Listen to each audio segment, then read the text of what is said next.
Sejam bem-vindos a mais uma live do Terra Negra. Hoje eu, professora Babi, estou muito bem acompanhada do professor Fábio. Muito bem-vindo. E aí, Professor pessoal? Fábio é nosso professor de Sociologia, Filosofia da plataforma. Você já conhece a plataforma? Se não conhece, o link está na descrição.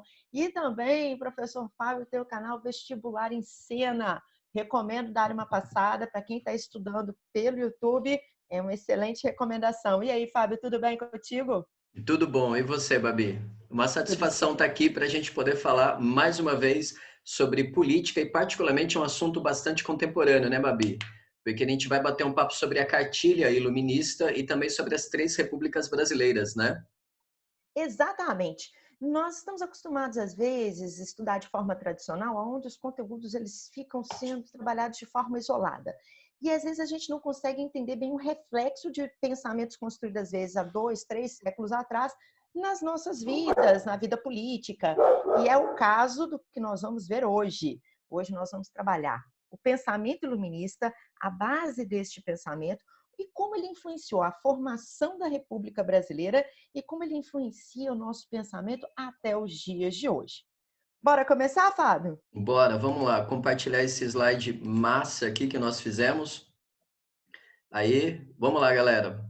Beleza. Fábio vai ser o nosso DJ, Uhul. vai Boa. comandar as carrapetas. Então, vamos lá, pessoal.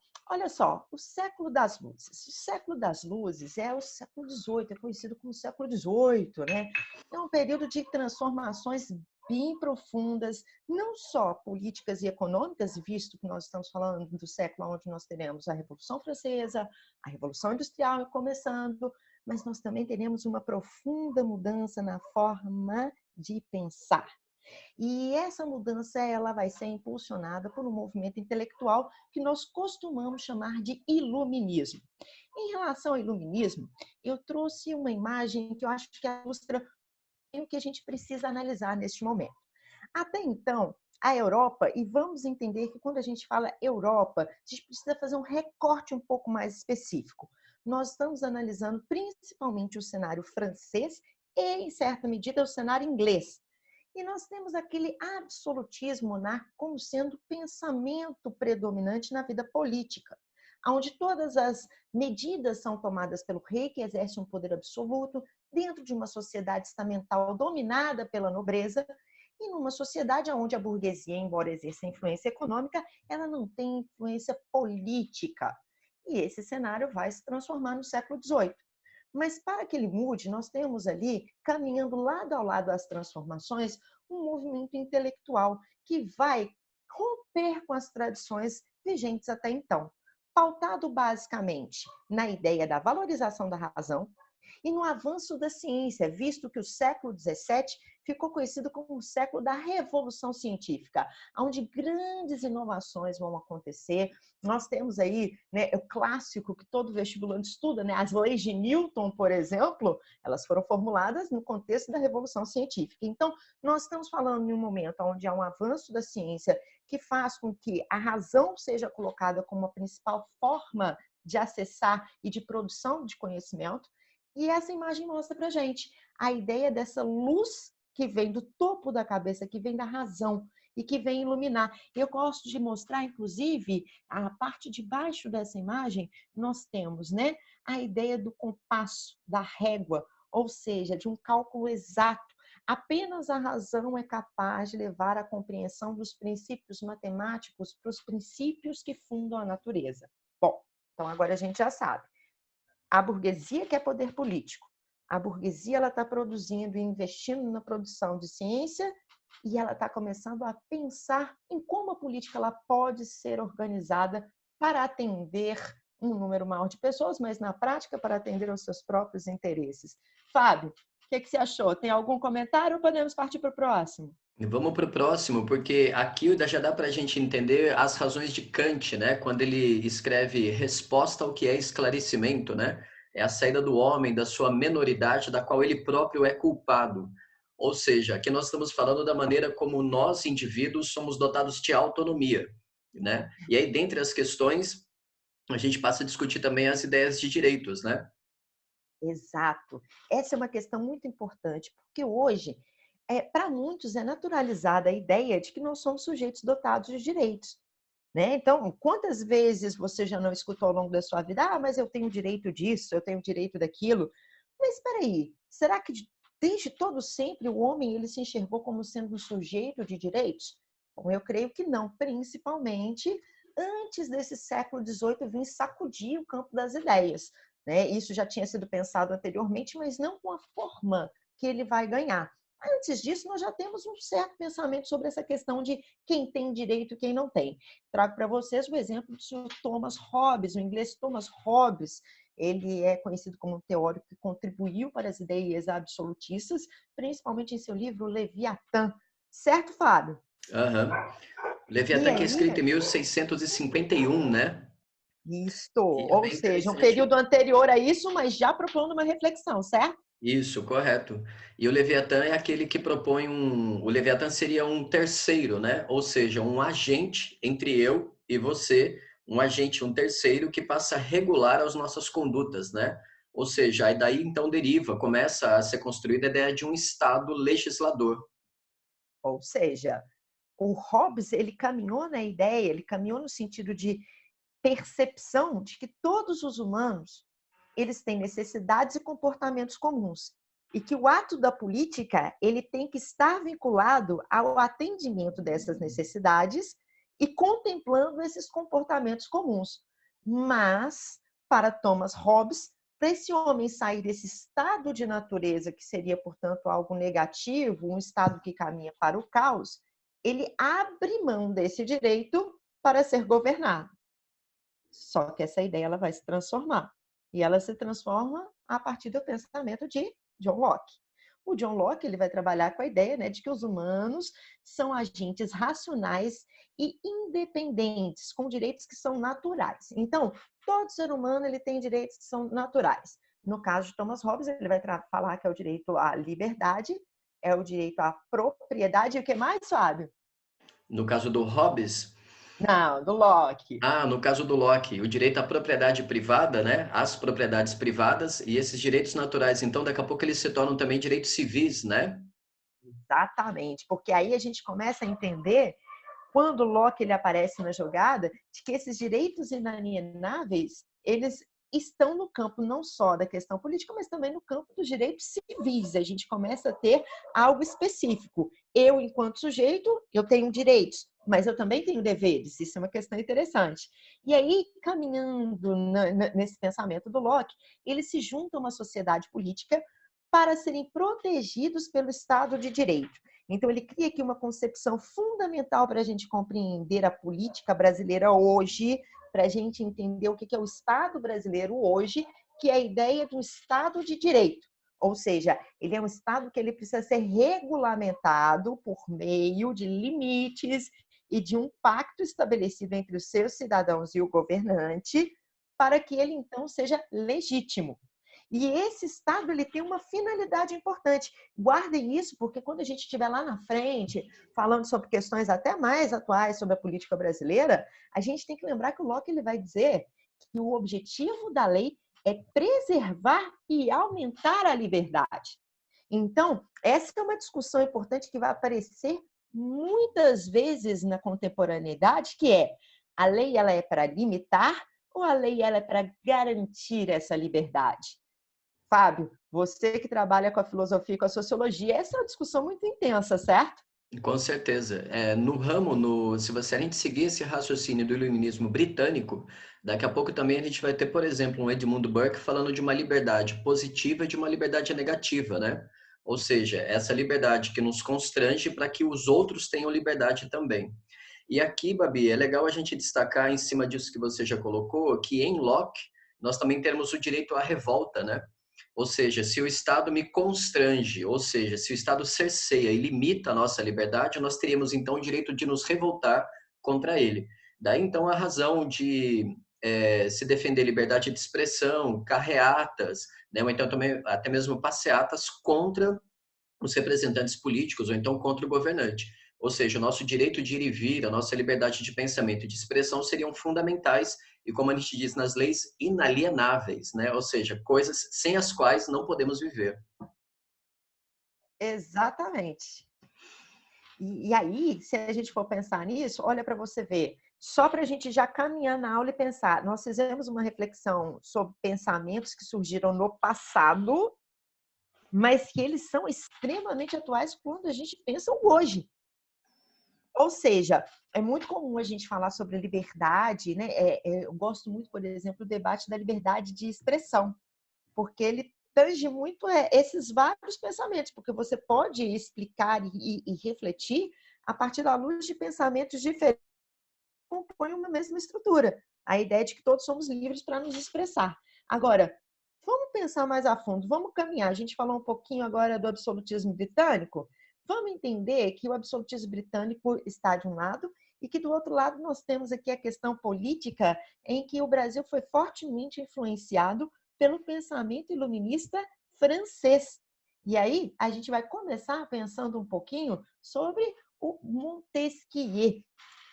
Ah, professora, mas aí o slide está falando sobre os 3 poderes no Brasil. Pois é, gente, mas muitos de vocês já sabem, quem não sabe é muito bom deixar, inclusive, anotado, que o Montesquieu foi um dos pensadores iluministas que mais influenciou a política na contemporaneidade, porque ele que a limitação de poderes ela ocorreria de uma forma mais equilibrada se o poder ele fosse dividido em 3 esferas e essas esferas elas funcionassem como agentes reguladores umas das outras, ou seja, você evitasse ali o desequilíbrio e o poder acumulado em uma só esfera.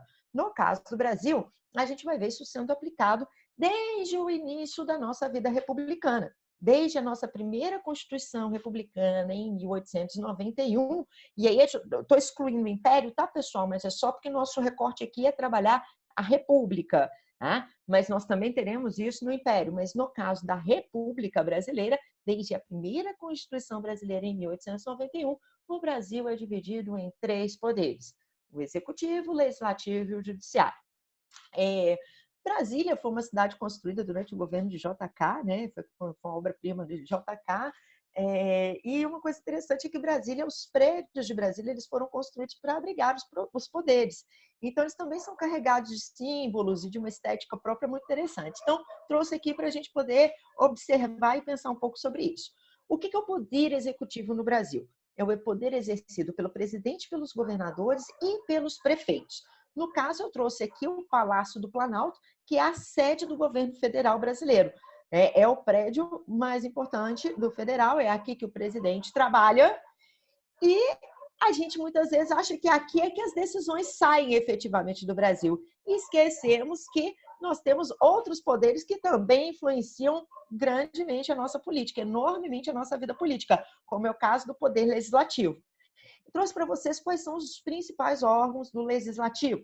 O poder legislativo brasileiro ele é dividido no campo federal entre senadores, que são, né, os cargos mais importantes do legislativo, tanto que o cargo de senador ele tem uma particularidade, né? Eles são eleitos de 8 em 8 anos, enquanto todos os outros mandatos são de 4 em 4 anos. Então, existe aquela ideia, né? E por isso, para vocês identificarem, o Senado ele fica na parte, né? Ai, meu Deus, direita e esquerda da tela, eu vou ter dificuldade, mas é a parte que está virada para baixo. A parte que está virada para baixo. Na construção da ideia dos símbolos, dos significados, a ideia de que ali ele está fechado, é um lugar de reflexão. Né? Então, o Senado seria um lugar mais fechado para uma reflexão onde a experiência iria falar mais alto. Do outro lado, nós temos a sede do Congresso, virada para o alto, para cima, aberta a uma gama de ideias, de possibilidades. E lá nós temos os deputados federais. Então, basicamente, nós temos aí, né, o Palácio Nereu Ramos, que abriga de um lado o Congresso Nacional, do outro o Senado, e no DEM nós temos as famosas Torres Gêmeas, aonde nós temos ali uma série de cargos e outros escritórios políticos funcionando. Ô, Babi, posso fazer uma observação? Oh, lógico. É legal a gente comentar com os estudantes, né, que os senadores, eles são representantes dos estados, ou seja, eles são eleitos justamente para poder deliberar, tomar decisões que dizem respeito a esses agentes federativos. A gente pode dar um exemplo. Encontraram pré-sal no território do Rio de Janeiro. E aí a pergunta é: o dinheiro do pré-sal é só do estado do Rio ou é um dinheiro que tem que ser rateado e dividido por todos os estados? Ou seja, é exclusivamente do território carioca ou é do território nacional? Então, é só um exemplo para a gente poder ilustrar como é que os conflitos, digamos, né, as tensões legislativas dos senadores, né? E a respeito, Exato. e a respeito dos deputados, o papel deles é deliberar, é escrever leis que tratam dos indivíduos, ou seja, dos cidadãos. E aí os deputados federais são leis que regem a vida de qualquer cidadão brasileiro, e os deputados estaduais, ou seja, aqueles cidadãos exclusivamente dos seus próprios estados, né? E os vereadores dos municípios. E os vereadores dos municípios, entendeu? Então, enfim, dependendo ali do acesso que o estudante já tem com a cartilha iluminista, não custa nada a gente também deixar claro para ele essas minúcias para que ele possa votar, né? Ele e ela, né? Possam Sim. votar muito bem nas próximas eleições. Sim, inclusive uma outra coisa, já pegando esse gancho que eu acho muito importante, é que isso pode ser papo, inclusive, para uma live, se você quiser uma live discutindo essa questão da própria cultura política brasileira aí, ó, deixa aí Ah, pra legal. gente aí uma mensagenzinha legal, porque tem uma discussão muito interessante aqui.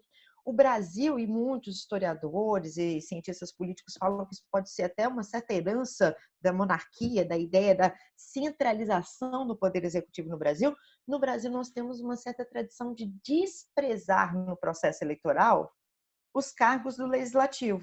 Não há a mesma atenção e a mesma energia gasta nos debates em relação a quem vai ser eleito para os cargos do legislativo brasileiro.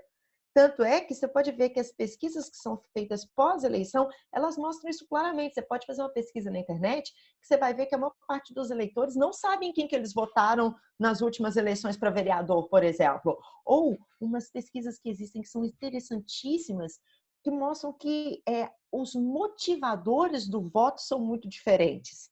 Então, para o cargo de presidente, de governador, de prefeito, eu vou colocar em jogo questões de ideologia, identificação política, ideários políticos ou interesses econômicos.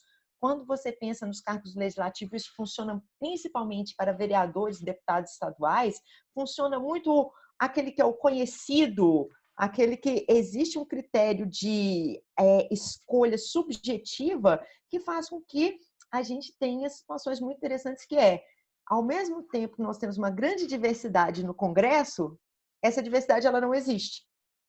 Ela é muito limitada. Há um corpo político que já existe que ele vai se alimentando com o passar do tempo exatamente pelos critérios dessa escolha. E aí eu quero também deixar uma sementinha da discórdia em relação ao Senado, porque o Senado ele abriga o corpo político tradicional mais sólido que o Brasil tem. Então a gente brinca que as múmias da política brasileira, elas fazem reuniões constantes no Senado. Elas ficam ali pregadas no Senado. Tem gente que está ali no Senado que deve ter uns 200 anos. Né? Então, o, e aí a gente tem que entender que eles têm um peso político muito maior do que a maior parte dos brasileiros compreendem, uma força política muito grande e ficam muitas vezes ali escondidos. exatamente. O caso do José Sarney, por exemplo, que é um nome fantasia, porque o nome dele é José Ribamar, né? Pronto, Você imagina. falei. E ele está no Senado, ou seja, Congresso e Senado, melhor dizendo, desde 1964, tá certo? Ou seja, pense num cara que tem um cargo vitalício, né? Enfim. Sim. Aqui, e aí a gente já vai chamar ele lá para frente, um outro exemplo maravilhoso que se chama Fernando Collor de Mello, Pois é, daqui a né? pouco a gente Que vai falar ele, dele. né, depois de sofrer o processo de impeachment, de perder seus direitos políticos, ele voltou, entrou para dentro do Senado e lá permanece. Mas É, vamos lá, a gente chega no. inclusive falando de impeachment, né, Babi? E agora, uma vez que a gente vai falar já de poder judiciário, daqui a pouco também a gente vai dar uma palhinha para saber se impeachment é um processo político ou jurídico, né? Mas fica antenado aí que daqui a pouco a gente volta com esse tema. Por enquanto, para a gente É, entender o judiciário. aí a gente só vai passar aqui rapidamente, porque aqui também existem algumas dúvidas. Então, eu separei aqui só para deixar claro. No Poder Judiciário, nós temos os órgãos que são federais. E o órgão federal mais importante do judiciário, que inclusive nos últimos anos anda tendo um grande destaque no cenário político, né, é o Supremo Tribunal Federal, ok? E aí nós temos outras instâncias federais também importantes, mas que estão abaixo do Supremo Tribunal Federal, que são o Superior Tribunal de Justiça, o Superior Tribunal Militar, o Tribunal Superior Eleitoral e o Tribunal Regional Federal, ok?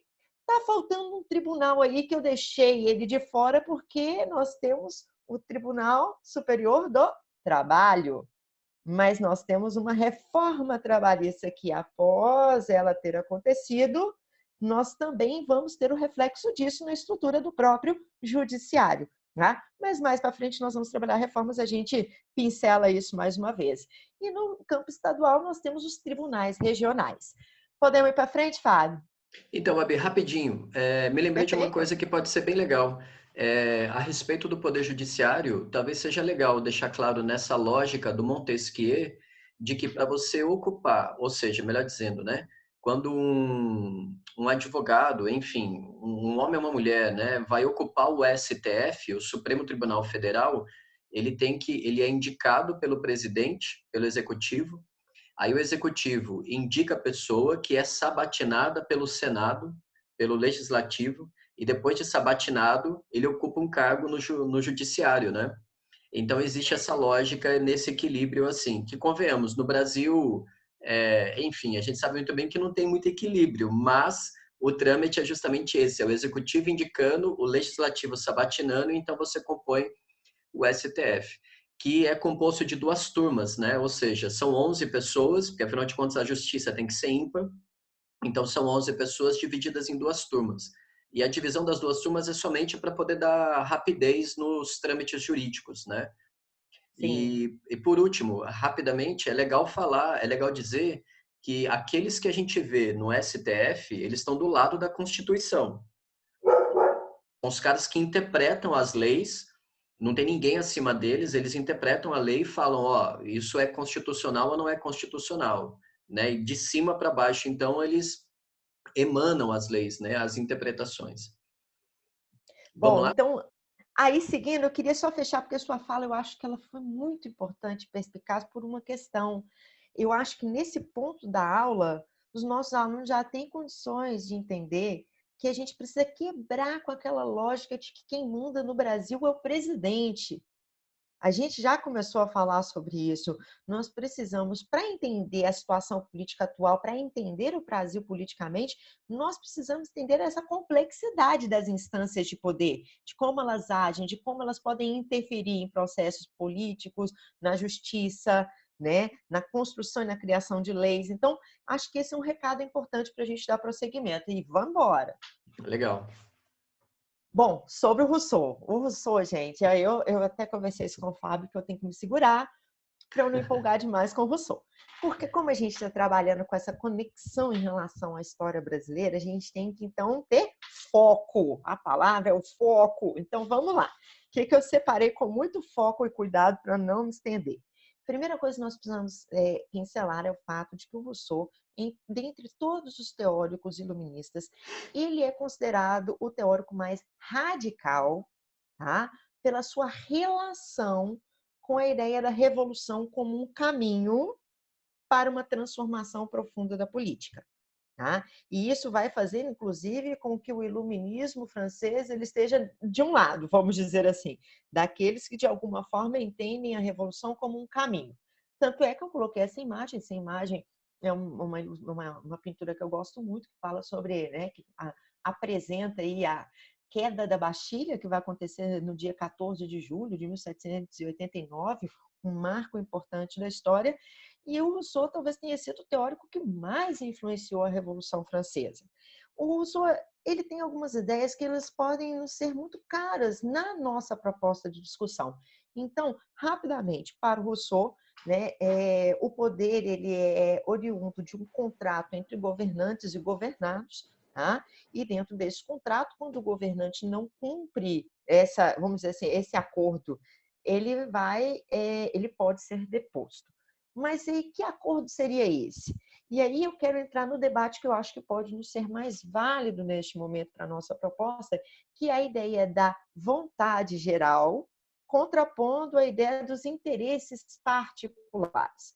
Porque o Rousseau ele levanta um debate interessante, que é o seguinte: ele fala que um governo ele deve ser orientado por uma vontade geral, ou seja, por aquilo que é de interesse de todos. Só que a gente sabe o quão complicado isso é, porque, na verdade, é muito difícil a gente chegar a um desejo único dentro de uma população diversa, com necessidades diversas, interesses diversos, posturas diversas. Então, nós temos o contraponto entre os interesses individuais e a vontade geral. E o Rousseau ele acha que o poder ele é inconciliável enquanto ele tenta trabalhar de uma forma única essas duas instâncias. Por isso que o Rousseau ele fala tanto da importância da criação, da fragmentação do poder, né, em torno, por exemplo, de assembleias locais, de formas de organização, aonde o poder ele passa a ser direcionado. Então, o governo ele é direcionado pelos interesses que previamente já vão ser estabelecidos pelos cidadãos. Mas o que isso tem a ver com essa polêmica? Porque eu acho que aqui no Brasil, essa discussão entre o interesse que é de um corpo de cidadãos e o interesse privado de um grupo apenas, ela está desde a formação da nossa República muito presente. E ela casa com uma segunda interpretação que o Rousseau faz importantíssima, que é em relação à propriedade privada. Porque no momento em que nós estamos discutindo propriedade privada, por exemplo, o Locke não discutiu a propriedade privada, bom, o Rousseau ele também vai discutir a propriedade privada. Mas o Rousseau ele coloca uma questão que é a seguinte: a propriedade privada ela é um passo em relação ao que existia antes, por exemplo, a visão de que a propriedade é um bem da nobreza, passar de pai para filho, de forma hereditária, que ela não pode ser dividida, comprada, vendida. Mas o Rousseau ele alerta de que ela também é uma forma de gerar desigualdade. A desigualdade que ela passa a ser gerada a partir da possibilidade ou não de se adquirir terras. Então, como no Brasil a gente vai ver que na formação da nossa república aqueles grandes latifundiários, né, principalmente a elite do café, ela vai exercer o seu poder político, econômico, social, ou seja, ela reúne uma série de poderes em suas mãos para exercer, antes de sua vontade geral, a vontade de um determinado grupo. Isso faz com que a gente possa ler o Rousseau com muito carinho e entender que o que ele disse é uma reflexão importante para o Brasil. Eu deixei aqui, gente, uma frasezinha polêmica dele, só para a gente encerrar e partir para frente, porque eu gosto do Rousseau, vocês viram, né? Se deixar, a gente vai embora. Estareis perdidos se esquecerdes que os frutos são de todos e que a terra não pertence a ninguém. Isso pode ser aplicado a tantos momentos e refletido de tantas formas, certo, Fábio? Que eu acho que Pois agora é. chegou a hora da gente embarcar na nossa república. O que você acha? Vamos lá. Bom, vocês já tiveram aqui uma introdução bastante sólida, né, sobre as cartilhas iluministas. E eu digo cartilhas, né, Babi? Porque como a gente conversou, você tem duas águas, digamos assim, duas frentes iluministas. O iluminismo britânico, né, que vem com nomes como Hobbes, Locke, Bentham e também o Burke, que aposta em reformas institucionais. E, por sua vez, o iluminismo francês, que, como a gente viu, aposta na ideia de revolução, ou melhor dizendo, de transformação social. E aí depois a gente poderia, num outro momento, abordar exclusivamente essas diferenças entre o conceito de reforma e revolução no campo da política. Seria bem legal. Mas agora a gente vai tratar, então, das três repúblicas brasileiras, né? Ou seja, dada essa introdução que você já teve das cartilhas iluministas, vejamos, a nossa interpretação aqui, né, Babi, a gente faz uma leitura, digamos, mais transversal da história, porque o que nós chamamos nos livros didáticos de república oligárquica e muitas vezes pejorativamente de república velha, é o que a gente pode chamar então de primeira república, é aquela que vai de 89 até 1930. É importante deixar claro aqui que nós estamos falando de 41 anos, né, de vida brasileira. E são 41 anos com uma democracia precária, tá legal? Porque nós sabemos muito bem que essa primeira república, como foi dito, é uma república oligárquica, portanto você tem essa correlação de forças. E a charge aqui para nós, ela é bastante ilustrativa dessas diferentes forças, ou seja, os dantistas, né, ao fundo à nossa direita, que seriam os mais radicais, né, dos Danton, por exemplo, os civilistas, os ladristas, e como é que a gente pode entender esse raciocínio, por exemplo, em outra charge. Essa é uma charge bastante recorrente, né, nos concursos públicos e nos manuais didáticos também. Nós temos aqui os dois coronéis, São Paulo e Minas Gerais, e depois todos os outros estados querendo acessar a cadeira do presidente. Rio Grande do Sul, Santa Catarina, Mato Grosso. Bom, para a gente poder, então, deixar claro, quem definiu essa política dos governadores? É um nome de um sujeito específico. Está aqui, vou mudar para nós. É o sujeito chamado Campos Salles, tá legal? Foi Campos Salles quem deu o nome da política de governadores. E do ponto de vista dele, seria fundamental essa centralização política, isto é, essa visão mais, digamos, autoritária da política para que houvesse estabilidade na condução do país. Entretanto, como nós sabemos, essa política dos governadores também foi mantida por diversas fraudes eleitorais. E aqui nós poderíamos dar alguns exemplos, tais como o bico de pena, né, que significa você mesmo escrever o nome nas cédulas, né, em vez da pessoa, o voto dos mortos, tá certo? Ou seja, você se valer de nome de pessoas mortas para poder, então, entrar no cálculo dos votos. E depois também a chamada degola, que a gente vai falar rapidamente daqui a pouquinho. Mas antes de a gente seguir adiante, é preciso deixar claro que nós temos uma dimensão econômica decisiva na manutenção desse federalismo torto, ou melhor, dessa política dos governadores, que foi o controle da máquina fiscal sobre o café. Aqui, Babi, a gente precisa chamar a atenção dos estudantes para esse detalhe que é o seguinte: São Paulo e Minas, durante os 40 anos da Primeira República, eles conseguiram colocar em prática leis que faziam com que o dinheiro, os impostos da exportação do café irrigassem os cofres públicos estaduais. Ou seja, uma vez que São Paulo e Minas, essas duas máquinas do Estado, estavam com os seus, digamos, a sua administração pública bem azeitada, né, com dinheiro público, isso também fez com que esses estados ganhassem musculatura e então projeção política, tá certo? E aqui a gente tem que levar em conta que hoje em dia, né, em 2020, século 21, nós ainda estamos discutindo reformas fiscais, né? Um motivo de tensão entre o presidente atual e os governadores é o tal do ICMS, Imposto sobre a Circulação de Mercadorias e Serviços. A gente não vai ter tempo de falar disso aqui, mas é só para você entender um pouco dessas continuidades históricas, né, Babi?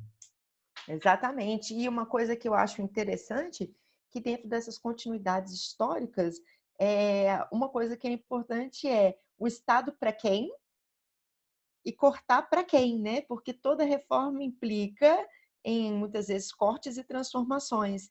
E é importante ver que ao longo dessas discussões, sempre há uma continuidade em relação a quem vai ser afetado primeiro e quem vai ser preservado mais neste processo, certo? Pois é. E aí, seguindo adiante, já falamos dessa política dos governadores. Aqui algumas anedotas, né, para a gente poder Ótimas. ilustrar mais como é que funcionava a nossa Primeira República. Galera, pensem, à nossa esquerda, você tem a urna eleitoral da Primeira República. Agora você consegue entender, ter mais concretude do que era o voto na Primeira República. E à nossa direita, você tem um modelo de gabinete eleitoral definido pela Justiça Eleitoral varguista. Então, do que nós estamos falando? Na Primeira República, durante 40 anos, cara, você votava no Brasil assim. E então o Vargas, para poder moralizar a política, né, aperfeiçoar a administração pública, fez com que o gabinete eleitoral fosse de fato assim. Percebe? E aí, em urnas como essas, né, foi que você teve, então, a chamada degola. Total de candidatos não reconhecidos, leia-se degolados, pela Comissão de Verificação da Câmara dos Deputados. Aqui a gente vai deixar, né, o vídeo no canal para vocês depois consultarem, pausarem o vídeo e analisar com consistência cada gráfico. O que eu gostaria de chamar a atenção de vocês nesse momento? O que é a degola? Vamos imaginar que um determinado sujeito foi eleito deputado. Entretanto, os governadores estaduais não gostavam dele ou então do partido dele. O que você faz? Degola. Ou seja, você altera as eleições, o pleito, o resultado eleitoral, para poder driblar a máquina ou melhor dizendo, driblar a vontade popular. Então, você tem, no ano de 1900, por exemplo, 72 sujeitos degolados. Em 1915, 56. Percebe? É disso que nós estamos falando. Então, quando você fala de Primeira República, você tem uma república, mas com várias falhas, com vários sintomas políticos bem negativos, né? Babi, tu quer colocar alguma coisa? Ou podemos seguir Sim, adiante? só uma ponderação aí que eu acho interessante, que é pensar o universo de leitores Ah, claro. e, né, que eu acho que é uma questão interessante, porque quando a gente vê esses dados, a gente só tem que ilustrar e a gente vê uma urna eletrônica como uma urna eletrônica louca, né? Uma urna como nos tempos da Primeira República, é interessante a gente pensar e ponderar que nós não estamos falando de uma democracia popular que abarca a maior parte da população, falando que isso Exato. tudo que está acontecendo ainda é limitado a menos de 10%. Aliás, menos de 5% da população brasileira, né? Se eu não me engano, são 4,2% da população que chegou a ter Isso. voto, né, durante a Primeira República. É muito pouco, pensando no É, universo de brasileiros, né? exatamente. Você pensar que é um país continental também, né? Exatamente. E aí fica mais louco ainda imaginar que olhar para esse gráfico, imaginar que nós estamos falando de um país de dimensões continentais, onde apenas 4% da população tem acesso ao voto, onde nós temos o predomínio das oligarquias paulista e mineira no setor federal, e ainda assim os candidatos que estavam fora desse alinhamento político, vamos dizer assim, proposto, são degolados. Né? Então, Exato. assim, por mais que dentro dos limites constitucionais na Primeira República, a República tenha funcionado, vamos dizer assim, a maior parte do tempo, ela é uma democracia para quem, feita por quem. Né? Essa já é uma questão interessante de ser pensada. É, pois é. E aí nós temos uma ruptura em relação à primeira para a segunda república. E aqui Exato. chamando a sua atenção para o seguinte fato: quando a gente fala de segunda república, nós estaríamos falando de um recorte que vai de 1945 até 64, ou seja, passados 15 anos do regime varguista, tá legal? E quais seriam as principais características dessa segunda república? Perceba, você acabou de sair de 41 anos de uma democracia precária, onde só existiam dois partidos políticos. Na Primeira República, o PRP e o PRM, Partido Republicano Paulista e o Mineiro. Agora você entrou numa república que tem esses agentes políticos, né, e partidos são fundamentais porque têm ideologias, representam sociedade, setores sociais, têm programas políticos, programas econômicos, né, pelo menos em tese, mas é uma república que só vai durar 19 anos. Então, o grande mote, o grande propósito do nosso encontro aqui também é chamar a sua atenção para esses momentos, a duração dessas repúblicas. Bem, quais eram as principais forças partidárias? Nós temos aqui uma charge que, inclusive, já caiu no Enem, no dia de finados. É uma charge que faz referência ao dia de finados do ano de 64, tá certo? Quais eram esses finados? São os partidos políticos da Segunda República que acabaram com o golpe militar. Então, o PSD, no alto à nossa esquerda, Partido Social Democrático, o PTB, Partido Trabalhista Brasileiro, e a UDN, União Democrática Nacional, tá certo? Ou seja, à esquerda, mais uma vez, o PSD é um partido de centro, tá certo? É um partido que aposta no que você vai chamar de liberalismo durante a Guerra Fria, portanto, defende livre mercado, alinhamento com a diplomacia norte-americana, e é um partido que, grosso modo, vai receber os votos, né, de profissionais liberais, autônomos e também de setores burgueses, ou melhor dizendo, né, de empresários em setores industriais. O PTB, sendo uma herança vaguista, ele é um partido que está muito ligado às classes trabalhadoras e aos diferentes sindicatos que nós tínhamos. E a UDN é um partido simples, cara, conservador em termos de hábitos, costumes e economia e defensor, né, do latifúndio. Ou melhor dizendo, se você pegar esses três partidos e trouxer para os dias atuais, quem são eles? São exatamente, mais uma vez, o PSDB, o PTB se torna o PT e a UDN, né, se camufla, vem a ser, se metamorfoseia no PMDB, percebe? Ou seja, você tem esses três núcleos sociais, e aqui é uma leitura sociológica, que permaneceram ao longo da história. Mas antes de a gente falar de Terceira República, uma característica dessa Segunda República, né, Babi, como a gente estava falando, foi também as crises institucionais, né? E aqui nós temos uma charge que inclusive já caiu, por exemplo, na segunda fase da Unesp, que demonstra o Jango, o João Goulart, né, se travestindo de um regime parlamentarista, percebe? E, Babi, vamos comentar um pouquinho a respeito desse parlamentarismo? Bora lá. Parlamentarismo que ele vem aí, de alguma forma, como uma figura política que às vezes não é tão percebida claramente por muitos brasileiros, mas que ela está aí em jogo há muito tempo, certo? Pois é. E o parlamentarismo foi adotado no Brasil, na verdade, ele foi imposto pelo Congresso em 61, tá certo? Porque uma vez feita a renúncia de Jânio Quadros, você tem um vácuo de poder, né? O Jânio Quadros, ele assume em janeiro de 61, passam 7 meses, ele passa 7 meses no governo, e depois, em agosto, ele renuncia, e você tem um vácuo aí de algumas semanas, se não me falha a memória, 3 ou 4 semanas, até de fato, em setembro, o João Goulart, né, que estava lá na China, estava lá no Oriente, tratando de diplomacia e tudo mais, pega um voo, vai para Lisboa, de Lisboa vai para os Estados Unidos, dos Estados Unidos vai para o Uruguai, e do Uruguai consegue entrar no Brasil. Toda essa campanha, né, para poder empossar o João Goulart foi chamada de campanha da legalidade. Mas ele assume desde que ele não seja presidente, mas sim primeiro-ministro. E aí foi uma forma de, então, constranger o mandato de João Goulart, né? E aqui é bem legal a gente chamar a sua atenção para o seguinte fato. O Brasil foi parlamentarista no século XIX, ou seja, o parlamentarismo foi um recurso político adotado em 2 momentos em nossa história, digamos, oficialmente. Durante o Segundo Reinado, com o parlamentarismo às avessas. Entretanto, no Segundo Reinado, o parlamentarismo ele é criado pelo próprio gabinete do imperador, né, como uma sugestão, ou melhor dizendo, como uma saída para poder trazer estabilidade política. Tanto que ele é chamado de às avessas, porque, como vocês sabem, o poder moderador foi reativado e foi criado o cargo de Conselho de Ministros. E através, então, do poder moderador e do Conselho de Ministros, o Dom Pedro II, ele destituía todo mundo.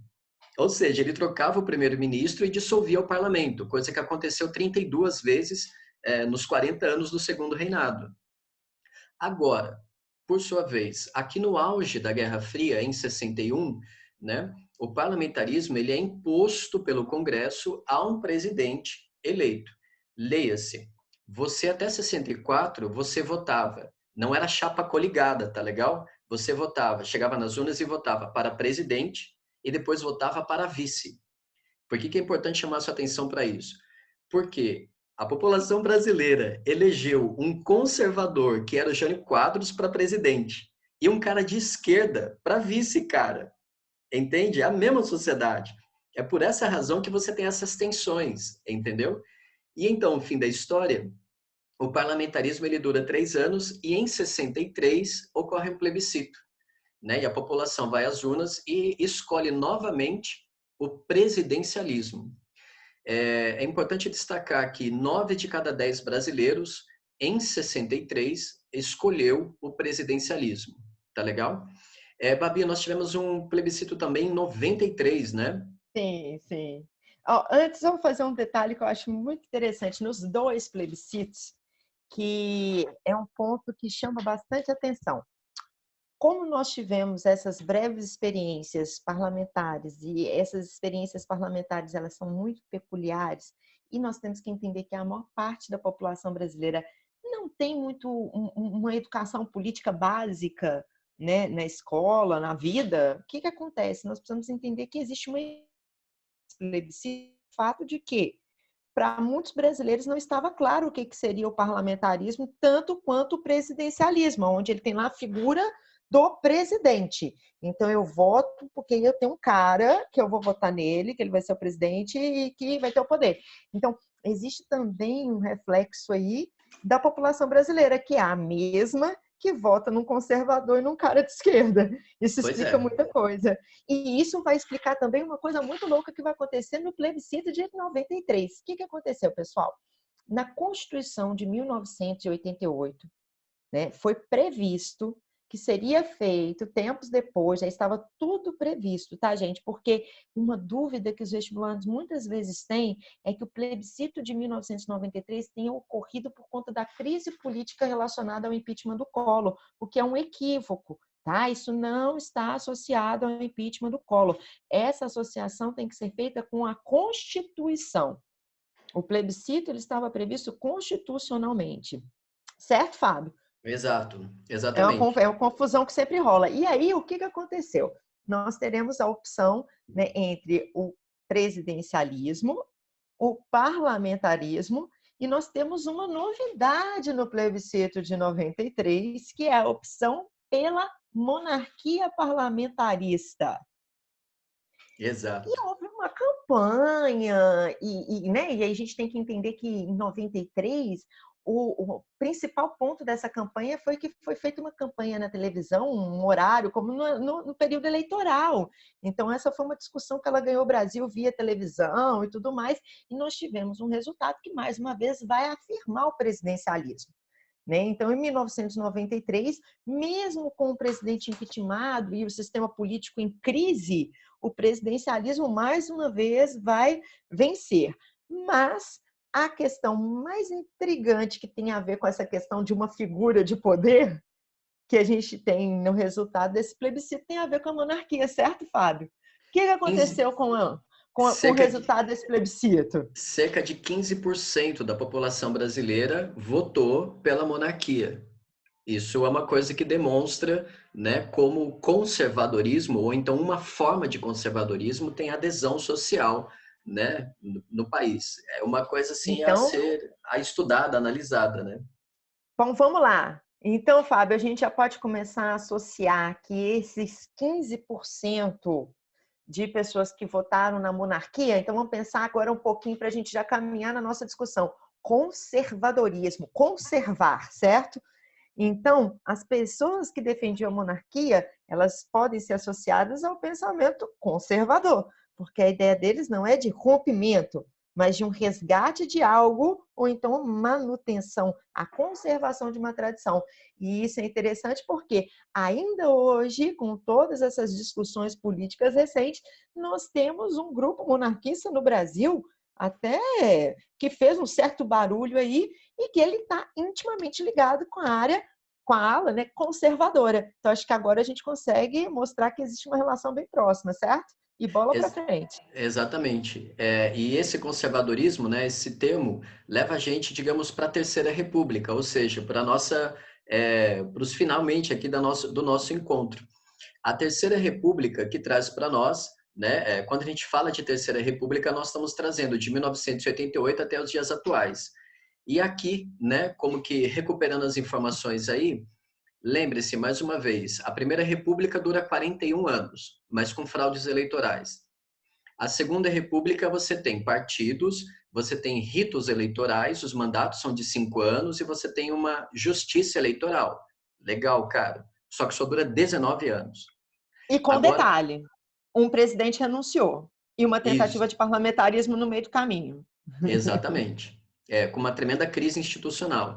Agora, Babi, é a primeira vez que em 130 anos de vida republicana, o Brasil tem 30 anos de democracia constante. Ou seja, eu e vocês, nós estamos vivendo a democracia mais longeva, a mais estável, quer dizer, a mais longa da nossa história. Tá legal? E aqui nós temos os cabeças, né? Ou melhor dizendo, as cabeças dessa Terceira República. Da esquerda para a direita, identificando Fernando Collor de Mello, né? Que à época foi um outsider, ou melhor dizendo, mesmo fazendo parte do quadro político tradicional de Alagoas, ele se vendia como um outsider. Fundou um partido nanico na época, que era o PRN, Partido da Renovação Nacional, encampou, né, levantou a bandeira de combate à corrupção, moralização da vida política e, no fim das contas, deu 2 anos, foi impeachmentado. Já falaremos a respeito disso. José Sarney, que, como vocês sabem, foi eleito junto com Tancredo Neves, né, mas já estava na vida congressual do país desde os anos 60, tá certo? o grande representante de uma das facções, de uma das alas do PMDB, porque o PMDB são muitos, Luiz Inácio Lula da Silva, né, um líder de esquerda que emerge do sindicalismo e então é eleito presidente, cujo partido, o Partido dos Trabalhadores, fica 13 anos no poder, ex-Dilma Rousseff, eleita em grande medida pelo carisma de Lula, e aqui Fernando Henrique Cardoso. Babi, é importante a gente chamar a atenção dos estudantes para o seguinte fato. Nessa fotografia, nós temos 2 dos únicos 3 presidentes civis que concluíram os seus mandatos em 130 anos de república. Eu vou repetir de forma diferente. Ao longo de 130 anos de vida republicana, nós só tivemos 3 presidentes civis que concluíram o mandato. Foram JK, foram Fernando Henrique Cardoso e foi Lula. Então, isso já demonstra mais uma vez para nós o peso da nossa conversa, né? Ou seja, por que nós estamos falando aqui de cartilha iluminista, né? E das 3 repúblicas brasileiras. E aí, para a gente poder entender um pouco do funcionamento dessa nova república com os seus velhos desafios. Babi, você quer fazer algum comentário para a gente... Bom, só rapidamente, porque a gente não pode se estender, que senão a gente vai embora. Fazer aquelas lives igual de sertanejo que dura 4 horas. Será que vocês aguentam, gente? Uma live de 4 horas de sertanejo, vocês aguentam, que eu sei, dos artistas que vocês gostam, vocês aguentam. Mas, enfim, uma coisa que eu acho interessante porque existe também uma percepção de que a gente falou que a gente é filho da democracia, né? De alguma forma, nossa vida... Né, nós que somos 30 e poucos aí, né? A gente viveu essa democracia, mas a gente precisa entender que essa democracia ela é algo em construção no Brasil, e fica claro quando você pega aquela imagem e chega à conclusão de que todas as 5 pessoas que apareceram na imagem, só 2 conseguiram concluir o mandato. E aí, se isso fosse uma exceção na história brasileira, isso teria um significado. Agora, quando a gente pensa que isso não é exceção, que isso está muito mais próximo da regra da República Brasileira, é a hora que isso traz uma luz para que a gente possa compreender melhor o que está acontecendo hoje. Né? Porque eu acho que muita dificuldade que existe na compreensão do hoje é que a maior parte das pessoas que nasceram pós-ditadura, elas têm uma dimensão de uma democracia já construída.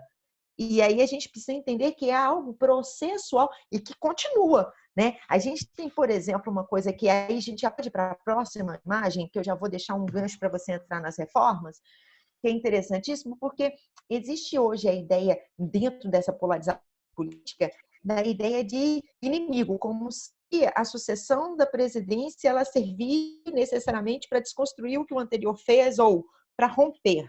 Mas se nós estamos pensando numa democracia em construção e no Estado brasileiro, que ele também ainda, em muitos momentos, se mostra em construção, o que nós temos aqui é muito mais uma batata quente de problemas institucionais que o Brasil teve, porque a queda de todos esses presidentes que a gente falou, ou mesmo, né, a própria ascensão do Sarney naquele momento controverso da história do processo de redemocratização, e vem Tancredo, todos esses processos têm como um pano de fundo problemas institucionais muito profundos e cujas respostas estão aí na sua tela. Reforma da Previdência, reforma trabalhista e a fatídica reforma fiscal.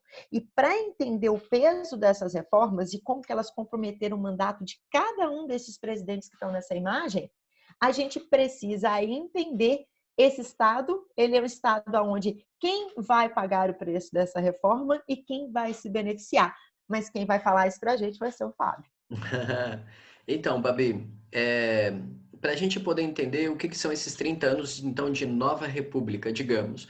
É claro que assim, né, como você bem colocou, a gente poderia passar mais 1 hora analisando muito bem todos os desafios dessa nova república e, ao mesmo tempo, também todas as conquistas. Mas como a gente tem que sintetizar e finalizar o nosso encontro, a gente aqui decidiu elencar 3 dimensões. Então, a primeira, reforma da Previdência. Por quê?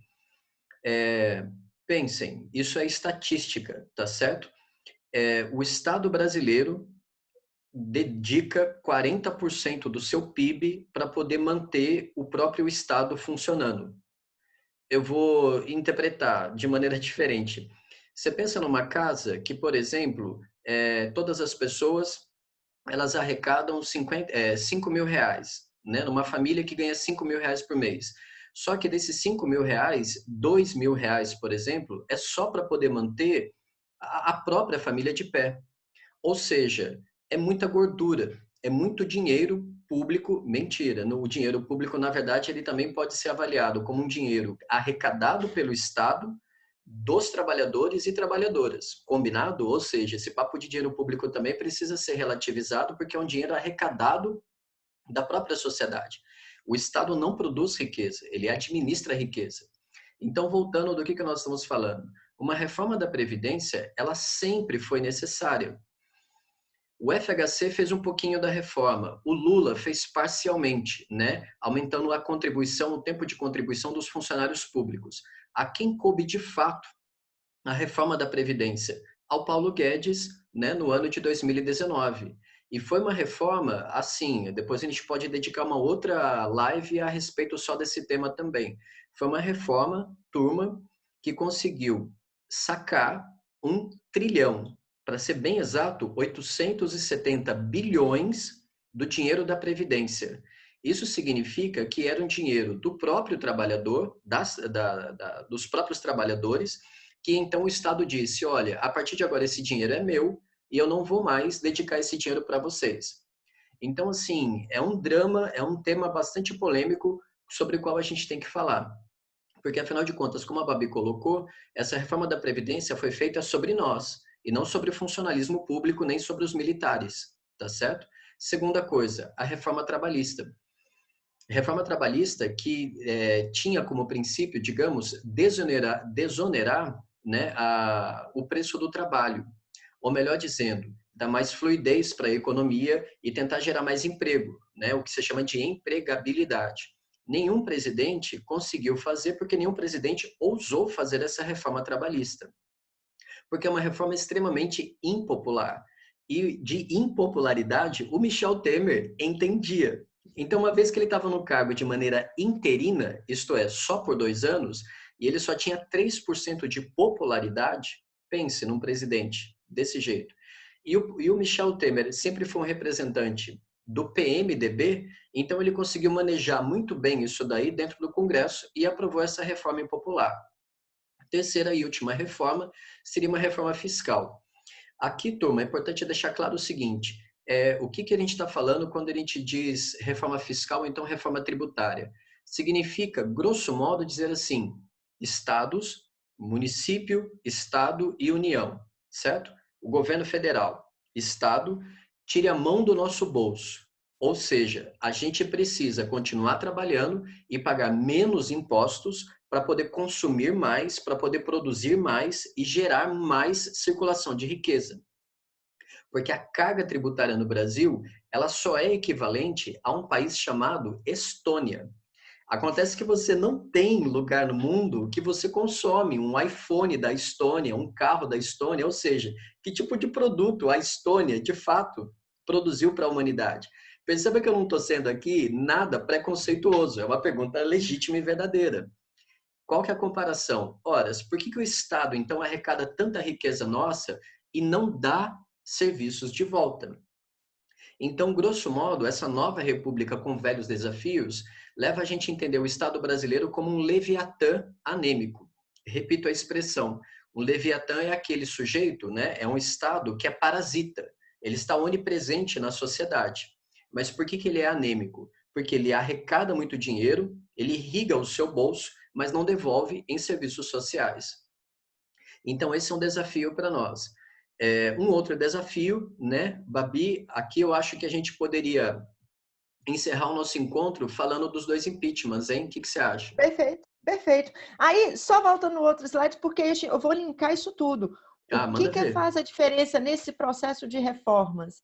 A ideia de que no Brasil, para se governar, você precisa ter uma aliança, não uma aliança, mas você precisa ter uma boa relação com o legislativo, que durante esse último momento da nossa república está dominado pelo PMDB, como muito bem mostra, né? O Lula Essa capa dessa revista ela é bastante interessante porque vai mostrar, olha, por 1 minuto e meio no horário eleitoral, Lula se rende a Maluf. De alguma forma, a gente vai perceber que a própria ascensão do Lula ela dependeu desse aval do PMDB. Quando o Lula lança candidato com o vice José de Alencar, que era uma figura importante do PMDB, é como se ele estivesse dando um selo de confiança política. Eu estou aqui ao lado do que há de mais, de alguma forma, estável e de maior poder dentro do legislativo. E aí a gente caminha para os 2 impeachments já de uma vez, porque que tem uma questão importante quando a gente fala dessas rupturas institucionais desses impeachments. As 2 imagens são muito bacanas. A primeira delas nós temos, né, ela é relativa ao impeachment do Collor, e o Collor está sendo, né, catapultado por um estilingue aí, nas Torres Gêmeas, ou seja, Congresso e Senado arremessando o presidente. E aí é interessante ver na outra imagem, que mais uma vez o plano de fundo, né, o Palácio Nereu Ramos, e em frente um gramado que serve para manifestar como é o do impeachment da Dilma. Então, mais uma vez, o protagonismo do Legislativo Federal Brasileiro, do Senado e da Câmara. E aí a gente vai para o próximo slide, que aqui é que a gente vai fazer talvez um dos momentos mais interessantes dessa, né, terceira república, é pensar esse paralelo entre o impeachment da Dilma e o impeachment do Collor, porque são 2 momentos muito marcantes e que a gente hoje compreende até o porquê dos rumos políticos posteriores, né, como uma reação ao que aconteceu. Nós temos 2 situações. O Collor, em 89, ele aparece na mídia com o discurso de que ele era o caçador de marajás, que ele iria acabar com esses políticos corruptos tradicionais, porque ele, afinal, era novo, ele era jovem, ele não tinha nada a ver com aquilo. Quando, na verdade, é uma mentira, pois ele já era um político de carreira tradicional de Alagoas. Inclusive, vale destacar que o avô dele, Lindolfo Collor, teve um papel importantíssimo na construção das leis trabalhistas durante o governo Vargas. Ou seja, se tem uma coisa que a família Collor sempre esteve próxima da vida política, mas no plano nacional ele se apresenta como novo. E aí, o que acontece? Ele é abraçado pela imprensa. Né? Tem a aparição, né? A primeira aparição na TV no Faustão, olha que bizarro. Né? Aí você tem as capas da Veja, a primeira capa dele divulgando, mas é interessante porque, enquanto isso estava acontecendo, a imprensa ela não significava que ela estava ao lado do Collor. Ela estava do lado do Collor quando o Collor representou uma alternativa. E aí nós temos um detalhe importante, que o Collor, em momento nenhum, ele teve adesão congressual, adoro! Por quê? Ele, por ser de um partido pequeno, recém-fundado, ele não tinha muitas cadeiras preenchidas de seu partido no Senado, muito menos no Senado, no Congresso. Então, ele contava com uma oposição. No momento em que ele tinha divergências, ele começava a ser visto como uma figura não quista, tanto pelo Congresso quanto pelo Senado. E isso vai acontecer pelo fracasso do seu programa econômico, onde ele vai confiscar as poupanças dos brasileiros por 18 meses, com a ideia de que, se retirando moeda de circulação, ele ia conseguir resolver o problema da hiperinflação, que ultrapassava os 1.300% ao ano. Então, é interessante entender que, na medida em que ele não deu respostas econômicas, a sua fragilidade política ficou exposta. E, junto de sua fragilidade política, começaram a aparecer os escândalos de corrupção, que começaram com a denúncia feita pelo seu irmão na revista Veja e que acabou levando a uma CPI, e há uma mudança no comportamento da mídia que passa a deixar de apoiá-lo para ser o motor do impeachment.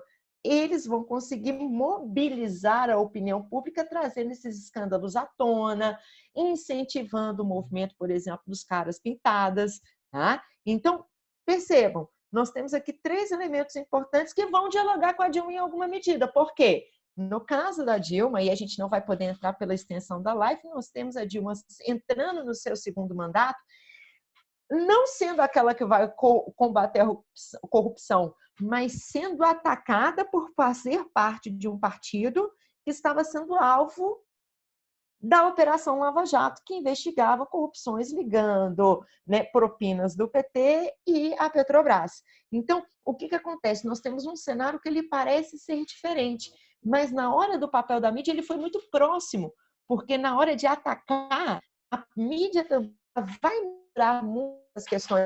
Tanto que no caso da Dilma, muitas pessoas ainda hoje acreditam que a Dilma ela caiu por conta da corrupção do PT.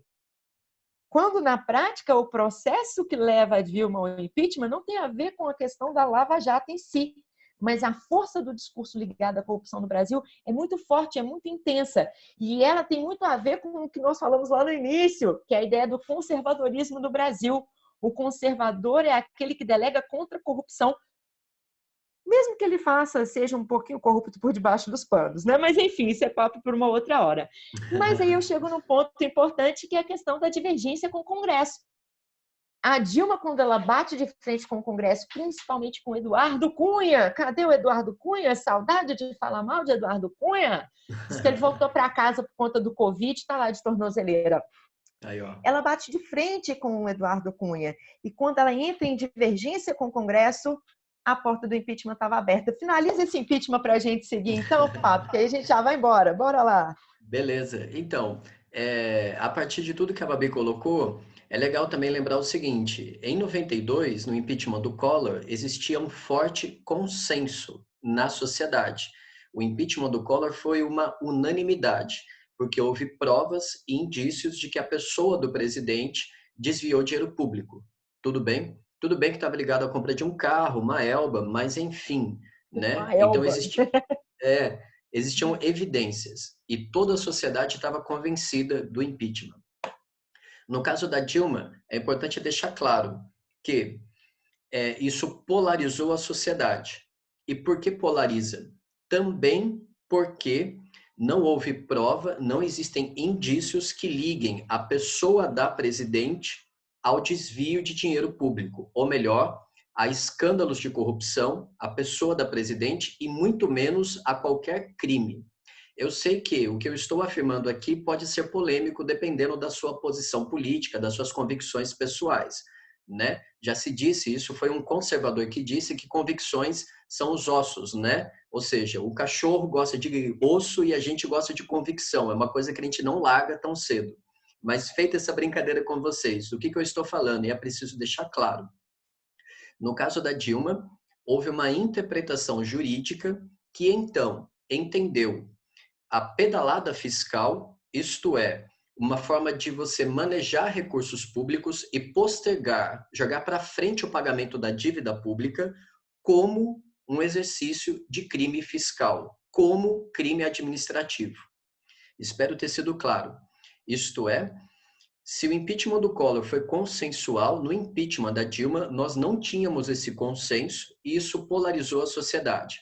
Então, a partir de tudo que a Babi já colocou para a gente, mais essas informações, é importante deixar claro por último que sempre um recurso de impeachment, o impeachment sempre é um recurso político, tá legal? Ele sempre é um recurso político que tem uma fase jurídica. E para você impeachment um presidente no Brasil, você recorre a uma lei de 1950, ou seja, uma lei da Guerra Fria, que, né, dizem que é anacrônica, mas está aí funcionando. E então o Congresso, aí mais uma vez a gente volta para o começo da aula, Babi, o Legislativo apresenta o pedido de impeachment, toda a casa, os 513 tubarões, levantam a mão e decidem se abrem um processo de impedimento do Executivo, do presidente. Uma vez aprovado e votado o impeachment, sobe para o Senado. E aí o Senado, a Casa Legislativa, convida o presidente do Supremo Tribunal Federal, do Judiciário, para então presidir a sessão. Ou seja, repito, é o Legislativo e o Judiciário juntos fisicamente, ouvindo a casa e decidindo os prós e contras, ouvindo o réu, ou então no caso da Dilma, a ré, o Executivo, se ele vai ser condenado ou não. Tá legal? Então, assim, são 30 anos de república, né, de rotina eleitoral, a nova república, a terceira república, mas com 2 impeachments. E isso diz muito para nós. Babi, não posso perder a oportunidade de chamar a atenção dos que ainda estão conosco para o seguinte fato. Hoje, em 2020, né, no momento em que estamos realizando essa live, existem 11 pedidos de impeachment na gaveta de Rodrigo Maia. Tá legal? Então, não pensem que ser executivo nesse país é fácil. Ou seja, se torna muito mais difícil quando você se mostra incompetente para o cargo. Pronto, falei. Fica aí a sugestão para vocês. Pensarem a É, respeito. e aí é importante pensar também nesta confusão toda que nós estamos falando, né? De que não existe esse cargo estável e de que o Rodrigo Maia vai tirar esse papel da gaveta dele, não quando só o governo se mostrar incompetente, mas quando isso também tiver algum tipo de conveniência política para o grupo que se pretende se afirmar no poder.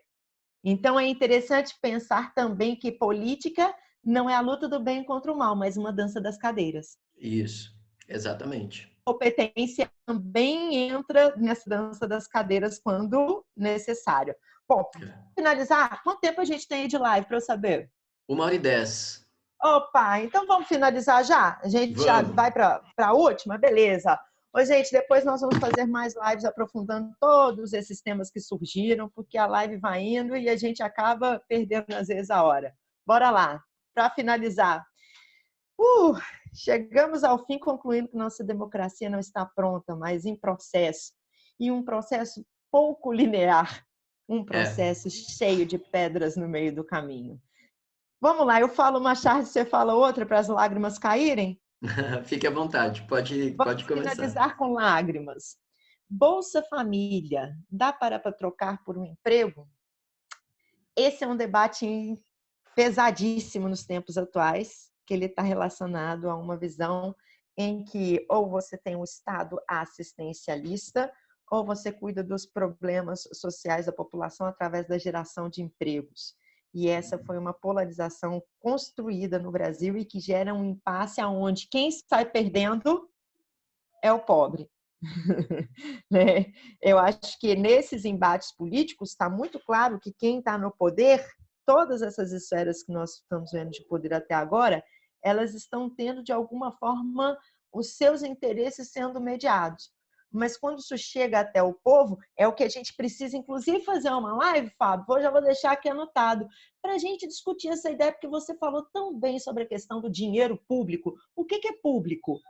Né? Quem dá o Bolsa Família, ele está dando o Bolsa Família, é um ato político de caridade, ou nós estamos refletindo sobre a ideia do destino de um dinheiro público e como que isso pode ser uma forma de reduzir a desigualdade social? Exato. Então, nós não estamos falando de situações antagônicas, talvez, mas de situações complementares. É preciso ter emprego e distribuição de renda. Uhum. Exatamente. É. E além desse papel do Estado, né, ou seja, desses direitos sociais, existe também uma outra preocupação, ou melhor dizendo, uma preocupação bastante latente e evidente, perdão, uma preocupação bastante evidente na sociedade, que está intimamente ligada à pauta de costumes. Aqui a charge do Laet, à nossa direita, a ciência já provou a inexistência de raças entre os seres humanos, mas o Laet, né, como sempre muito sagaz, mas continua um mistério a estranha tendência das armas de fogo a atingirem jovens negros. Existem questões raciais, existem questões étnicas, existem questões ligadas à pauta de gênero, tá certo? Que são fundamentais e decisivas para a gente entender também a relação entre sociedade civil e sociedade política. Do que nós estamos falando? Se a gente traçar uma régua histórica, uma diagonal entre a Guerra de Canudos, né, e o caso da Marielle, sem forçação de barra, você vai entender como o Estado brasileiro ainda exerce uma força letal contra a sociedade. Ou melhor dizendo, se a gente entender que as forças públicas elas servem para assegurar o território brasileiro contra forças estrangeiras, pelo menos em teoria seria isso, no caso do Brasil, as forças públicas elas agem com truculência e violência contra a própria sociedade. Isso é uma coisa sobre a qual também a gente poderia falar muito, mas deixamos aí Aí, a ó, sugestão então, para uma próxima live. para fechar, se você quiser, deixa aí no comentário para a gente fazer lives discutindo isso mais profundamente. E aí, já para finalizar, você falou uma questão. Eu morei um tempo, inclusive, alunos de Aracaju que estão acompanhando aí, meus queridos, saudade. Morei um tempo em Aracaju e tive a oportunidade de ir no interior do Sergipe e no coração do cangaço, ali onde Lampião, né, viveu os seus últimos tempos, em Penedo, e foi uma experiência muito interessante para perceber, da mesma forma que você falou de Canudos, como que o cangaço ele também tem um significado diferente, um significado próprio para aquela população, que não tem a ver só com uma referência cultural, mas tem a ver com esse contraponto do Estado que oprime o próprio povo. É muito interessante, onde não se discute a questão da violência, mas a questão do eu e o outro, né? E o outro é exatamente o representante desse Estado, muitas vezes. Isso é muito doido. A gente pode discutir isso mais depois. Se quiser, gente, deixei um comentário. E desculpa porque a live acabou ficando um pouquinho grande, mas acho que a gente discutiu muita coisa legal. Espero que vocês tenham gostado. Né? Quem gostou, não deixa de dar um joinha. Não deixa de, se ainda não conhecia o canal, não deixa de se inscrever no canal. Não deixa de ir lá no Cena também. E aqui, uma última coisa, gente. Nós estamos fazendo um trabalho muito bacana, são lives diárias, de segunda a sexta, história, geografia, transdisciplinaridade, interdisciplinaridade, nós estamos pegando fogo aqui, então a gente conta com o apoio de vocês. Compartilhe com seus amigos, está todo mundo aí de quarentena, vai, compartilha com seus colegas, a gente precisa democratizar o estudo e a gente está aqui fazendo o nosso papel, então a gente conta com você para espalhar essa novidade. Beleza, Fábio? E aí? É isso daí, também não. da galera. Tá ótimo. Eu só desejo bons estudos para a turma. Espero que a galera tenha gostado demais dessa live, né? Rica de informações e super poderosa e super potente que abre, né, novos horizontes para nós. Beleza, gente. Então, tudo de bom para todos. Beijo, Tchau, juízo. Se tchau. der, fica em casa. Tchau, tchau.